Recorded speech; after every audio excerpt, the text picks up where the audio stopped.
What's going on, guys? We're going to start a series called the Dislyte Style Beginners Guide, and for today's video we're going to talk about relics, what type of relics you want to do and what type of characters and how to start getting those perfect statted gear if you're not a gacha veteran. Alright, well, without further ado, let's go. We're going to take a look at Wukong here. First, I had Wukong as a debuffer, but then I kind of realized his debuffs are kind of guaranteed to land unless they're resisted, at least for his diseased. I'm not really too worried about the defense down that he has on his S3 when, you know, the buffs proc. But as you can see here, I kind of wanted him to be more of a bruiser, sustain. He has more HP defense, although the defense is kind of lacking. His defense was up there before, it was like 1800. I kind of brought that down a little bit to get his attack back up a little bit and to get more HP as well. Not the ideal stats yet, but ideal for him at least being sustained, self-sustained. That's what this unit is about. He's a self-sustained unit. He has his AoE that helps him go from 100 to 0, and his S2 also kind of heals him. So the way you want to be building is depending on the kit of the character you have, also depending on what you're trying to really do with him. Before, I was having him as a DPS slash debuffer, which was actually great. Then I realized I do have other units that could DPS just as good, if not better, so why make him a DPS when he could be more of a bruiser just to be there to annoy people? And that worked out really great. I've been using Wukong in a whole bunch of content. I've rarely put him down, to be completely honest with you. I know people will make the argument that Li Ling is exceptionally well. He really is, but I do like Wukong more. I do have an account with Li Ling, but we're talking about relics in this video. So substats here, the ideal substats would be, you know, attack, not attack, HP, defense, resistance. That would be those would be the ideal substats. However, this is more so just HP. The crit rate is just there, defense, HP. This is when I was building him for DPS. I just haven't been really farming too much pep to get that gear. I do have another piece of pep that's attack, but you know, as you can see, I don't have too much gear to put on him. So that's another side to the coin. You got to make sure you do have the gear that you want and you're able to farm for that set gear. Now, if we're talking about raw DPS like an Artemis, go raw attack, go crit rate, go crit damage as well. Those all work. If you're doing raw DPS like Artemis though, raw attack would, I want to say, be more, I would say it would be better, because I think of her like kind of Hua Yang in the example. She doesn't really need the crit. Whenever she kills with her S1, she can go again, and I do feel like raw damage is better with her, because if you're really using her, you're going to use her with other characters that could either debuff to make her do more damage and also buff her. So crit damage, I could say we could probably get rid of those two, honestly.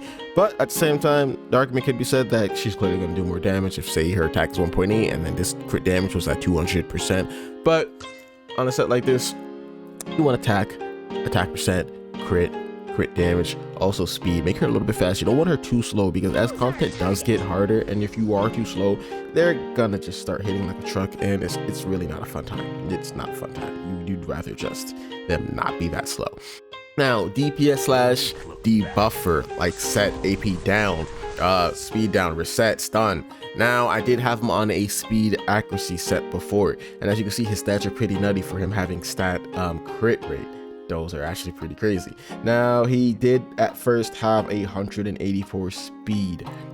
I want him to be slower because I do have Saina, and I want him to get that attack buff. After that change, I do realize that he was starting to one-shot a lot of things, because he's going after the debuffers and the buffers, so clearly he's going to do more damage, and he's able to one-shot because of it. That is also one thing to take into consideration. When you're building your units, you want to make sure, are they going faster than what they need to be? Do you have the buffers that you want to go first? Do you have buffers you want to go first? Always ask yourself that when you are building your characters, to build correspondingly. Because at one point I did have my Artemis faster than my Wukong, and she was kind of going before him, and it was like he does have the chance to do the defense down. So if the DPS is going before the defense down, that's not really good, is it? But for units that are support, you know, that do the defense downs, or not defense down, but for supports that do debuffs, or, you know, just buffs in general, you want them to go first. So we clearly have her speed main stat. For stuff like that, I would say HP, defense, resistance. You don't care about the attack. You don't, like, that's not the purpose. They're not there to hit. I mean, if you can get attack in there and make it work, all power to you.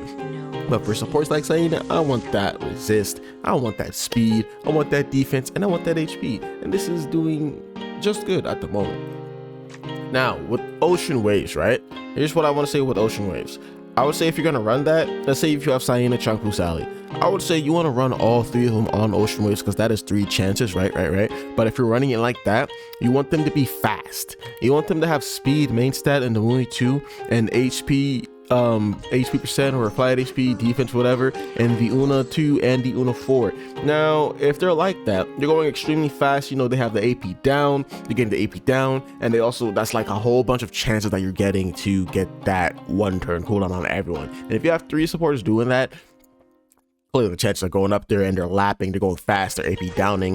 The potential is there, but that's gonna be for another video. Now let's talk about units that just do nothing but debuff and buff at the same time, like Bernice. Bernice is an amazing unit. Now I have her on speed and the, what is that, adamantine, I don't know how to say it. We're just gonna call it shield buddies. She has shield buddy set. Clearly shield buddy set, you know, as you can see, it does give the allies the shield, which is beneficial with her because she gives us shield as well as the recovery if you do have her A3. If you don't know what A3 is, Ascension 3. I have her clearly as a wall, a speedy wall, because I want her to go after Sienna every time. I always have her go. She gives me that girth-tacular shield. Enemies hit and they're figuring out, wow, this is the wall of Maria. And I'm not the armored titan. What was I thinking? When that shield is just that girthy. Like, the enemies aren't having fun when that shield goes up. Bernice, amazing. But we're not talking about things here. We're talking about the relics. Now let's talk about the end game. Or like, not the end game, but like the end game for stat, I should say. End gear stat, whatever. So, you got your 5-star, 6-star gear, all right? At this point, you want to start going for the perfect rolls. There you go, perfect rolls. Let's say you want attack, flat attack, speed, HP, or you want, you know, HP percent, defense, flat, resistance or speed. Now, rule of thumb, my rule of thumb, this is what I do to save myself time. Yes, it is kind of more tedious, but if I'm going for the perfect roll, this is what I'm going to do because of the fact that whatever the gear is on them, it's not going to be changed until I get that perfect set. Okay, the way the system works, it is not like Epic 7 or Summoner's War where, let's say it's +3, it only has defense and attack and it can roll into those. This game will force you to have fully slotted substats until it starts rolling into gear. The reason that is a bad thing is because if you do get 6-star to 5-star gear, it only has 1 or 2 slots. You're not getting upgrades really until you +9 it. I don't really like this feature too much because of the fact that it leaves for less upgrades when you're upgrading your gears, at least for less substat upgrades, which means you're not really gonna be upgrading these unless it has 3 substats or 4 substats. Now the reason I say that's bad is because of the fact that kind of means it's gonna be more grinding and more tedious because of the fact you want specific things. You can't really change it with modifications just like in Epic 7 or in Summoners where you can change a specific stat. You can't do that. You might be able to do it down the line, who knows, but you can't do that in this game. So as of right now, I'm kind of more disliking the system that they have for the substats than liking it. That's just my take on it, but it is not a bad system, but I do dislike it more than I do like it. Now the reason to keep that in mind is to say you got this piece, okay, your substats you want crit damage, speed, attack, you want that for Sander. It has crit damage, okay. It next rolls into speed, okay, perfect. It's a high roll speed, 8 speed, 10 speed. Oh wait, it rolls into resist. It is +9 now. It rolls into resist, instantly trash it. For me, my rule of thumb is if it even rolls into a substat you don't even need, instantly trash it. Because once again, you want that perfectly statted gear. Why are you going to use something that has even like, you know, 1 piece of stat you don't need? Now that could be argued with, let's say if it is perfectly rolling, let's say if it did roll that resist at +9, well, you keep going over at +6 because, you know, depending on if it has 2 slots, it's going to be +6 when it has the 4th one. But let's say if that resist is there at +6, you roll into 9, it goes into speed, exactly what you want. Roll to 12, goes into speed, high roll speeds too, not low roll speeds. Keep it because even if not to put on that character, it could be used on a different character. Like, let's say if you have another character you want to build up, you're trying to perfect, you know, stat for another character, whoever this piece isn't bad, throw it on them. Because why look for another piece of gear when you do kind of have, you know, not optimal, but it could be optimal depending on what other character you put it on. So even though the rule of thumb is to trash it, save it depending on what the roles go into, and then be like, okay, well, who could use this piece? For what I could use this piece? If you don't have the unit at the moment that you could use that piece on, save it, because it is a grind to get good rolls. And if it's, you know, decent roll like that, attack percent, oh, speed, and then resist, it's like, but then who could use this though? A bruiser could use that. A bruiser could use that, like Wukong, for example. Wukong, I would put that piece on him. Resist, speed, attack percent, I would definitely put that on him. All right, I'd put that on Wukong, but since it would be like a speed set or whatever, I wouldn't put that on Wukong. I would. I'd probably put that on Falcon. I'll put that on Falcon. Put that on Lin. But yeah, those are just like some insights to help you basically be like, okay, well, what do I need to start asking myself? What am I trying to do here? What are these characters going to do? What do I want them to do? You always want to ask yourself those questions, as obvious as it may seem. You do want to kind of voice it. You need somebody to voice it, just because it's like, even if it is something obvious, it's easily forgotten if not reminded. So just keep those, you know, little bullet points in your head. All right, what do I want them to do? What is your role? Do I want you fast? Do I want you slow? Do I want you DPS? Do I want you to, you know, status effect? Are you a wall? Do I want that shield? You gotta ask yourself those things.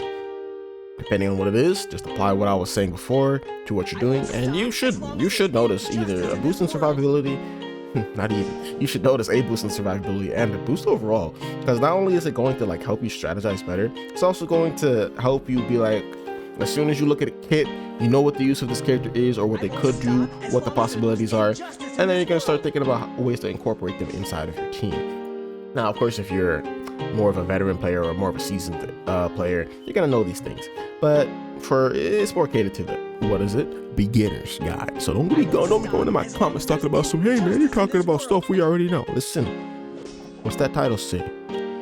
Dislyte Style Beginners Guide. Yes, sir. But without further ado, that's going to be it about the Relics. I've talked too much, and I'm pretty sure you guys would like to go back to what you are doing. If you did like this video, consider liking. You don't have to subscribe, baby. You don't got to subscribe, but consider liking. I've been on and off with YouTube for a minute, but I'm trying to get back into it and do it full time. So I'm really going to be on that grind, especially with Dislyte and a bunch of other games that have been coming out. Dislyte is not even probably, baby. Not even probably. It's going to be the main game for a while. It's going to be the main game for a while. You know what I'm saying? I dropped a little bit. I'm kind of wanting to drop some more. And I'm really looking forward to see if they do any limited units, collab units. Oh man, I want to see, I also want to see RTA in this game, but that's not what we're here for. Once again, that's it. This is about Relics. Without further ado, I'm going to show myself the exit. Bye bye.